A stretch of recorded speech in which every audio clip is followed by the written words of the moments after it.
एक पहाड़ी गांव में सोमू नाम का एक युवक रहता था। उसके पास अपनी कोई जमीन नहीं थी, बस कुछ दूसरों की गायें चराने का काम था। वो रोज सुबह गायों को लेकर ऊंचे पहाड़ों और हरी घास के मैदान में निकल जाता था। सोमू गरीब था, फटे हुए कपड़े पहनता था, लेकिन उसका दिल सोने जैसा था। सोमू सारा दिन जंगलों और पहाड़ों में बिताता था।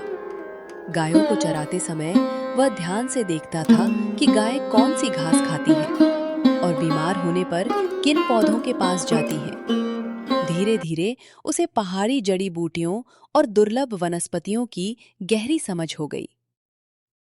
एक बार गांव के सबसे बड़े जमींदार का इकलौता बेटा बहुत बीमार हो गया। बड़े बड़े हकीम थक गए, पर बुखार नहीं उतरा।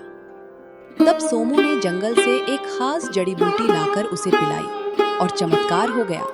लड़का रातों रात ठीक हो गया। जमींदार ने खुश होकर सोमू को इनाम देना चाहा, लेकिन सोमू ने पैसे लेने से मना कर दिया। उसने बस इतना कहा, मुझे बस इन गायों की सेवा करने दीजिए। सोमू की इस ईमानदारी और ज्ञान की चर्चा शहर तक पहुंच गई। सोमू ने महसूस किया, पहाड़ों में उगने वाली कई घास और फल बेकार जा रहे हैं। उसने एक योजना बनाई।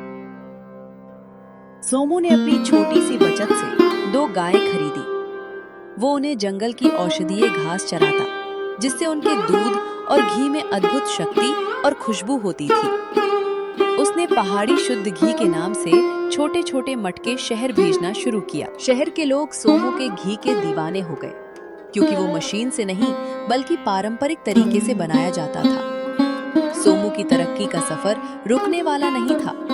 उसने गांव के अन्य चरवाहों को इकट्ठा किया और उन्हें सिखाया कि कैसे गायों का ख्याल रखें और शुद्ध दूध इकट्ठा करें। उसने उन पहाड़ों पर हजारों नए पेड़ लगाए जहां वो गायें चराता था, ताकि आने वाली पीढ़ियों को भी हरा भरा मैदान मिले।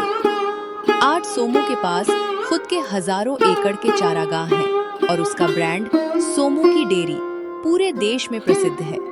वो अब फटे कपड़े नहीं पहनता, लेकिन आज भी वो अपनी पहली लाठी को अपने ऑफिस में रखता है, ताकि उसे याद रहे कि उसने एक चरवाहे के रूप में शुरुआत की थी।